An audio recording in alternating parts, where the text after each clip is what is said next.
Assalamualaikum warahmatullahi wabarakatuh. Perkenalkan, saya Abelia Putihati Imani. Di sini saya akan memaparkan UAS Hukum Islam 3, dosen pengampu yaitu Bu Tino. Yang pertama, mengenai kaidah keyakinan dan macam-macamnya. Keyakinan tidak bisa dihilangkan karena adanya keraguan. Yakin juga dapat diartikan dengan ilmu yang tak ada keraguan di dalamnya. Adapun al-syak secara bahasa artinya adalah keraguan. Maksudnya adalah keraguan dan kebimbangan terhadap dua hal yang tak bisa dikuatkan dari salah satu dari keduanya. Bahwa suatu perkara yang diyakini telah terjadi tidak bisa dihilangkan, kecuali dengan dalil yang pasti dan meyakinkan. Dengan kata lain, tidak bisa dihilangkan hanya karena dengan sebuah keraguan. Demikian pula sebaliknya, suatu perkara yang diyakini belum terjadi, maka tidak bisa dihukumi telah terjadi, kecuali dengan dalil yang meyakinkan.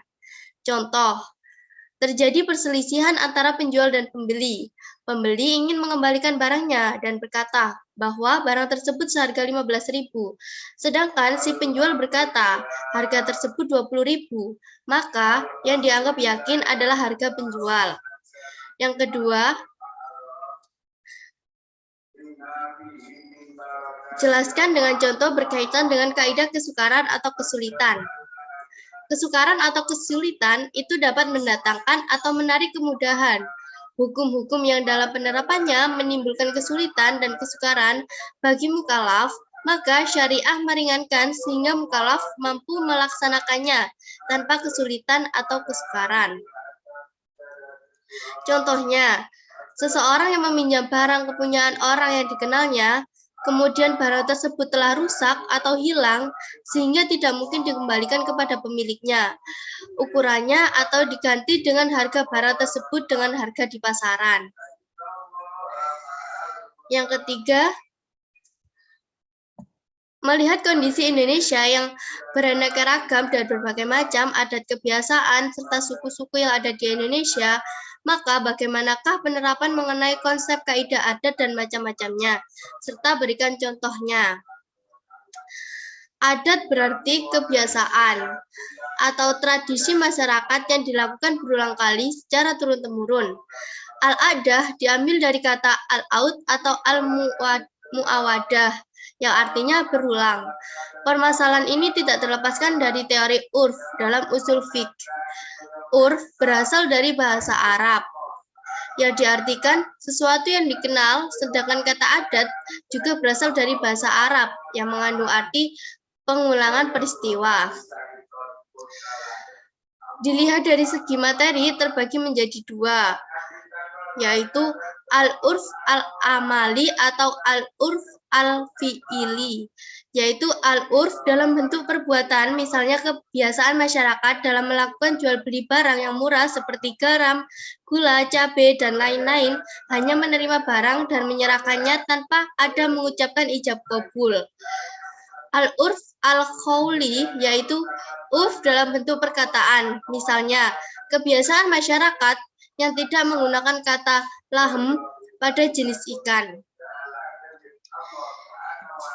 Yang kedua, dilihat dari segi ruang lingkup penggunaannya, terbagi menjadi dua, yaitu yang pertama, al-urf al-am atau kebiasaan umum, yaitu kebiasaan yang berlaku umum di semua negara, semua penjuru dunia, misalnya menggunakan kepala sebagai tanda menyetujui dan menggelengkan kepala sebagai tanda menolak.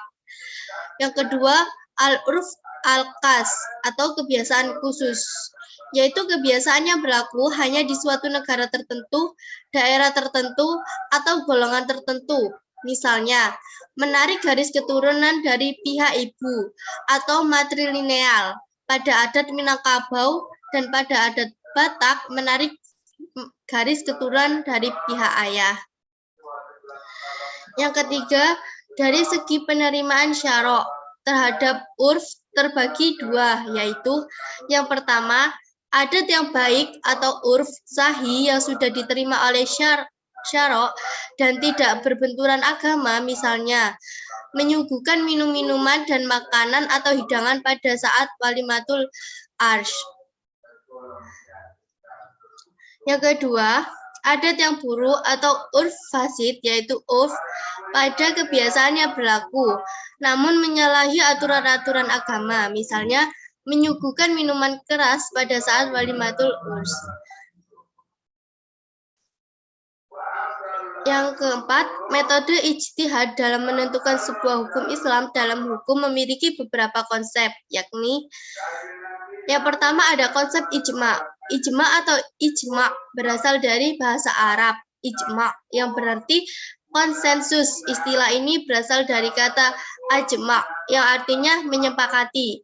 Menurut KBBI, pengertian ijma adalah kesesuaian pendapat atau kata sepakat dari para ulama mengenai suatu hal atau peristiwa.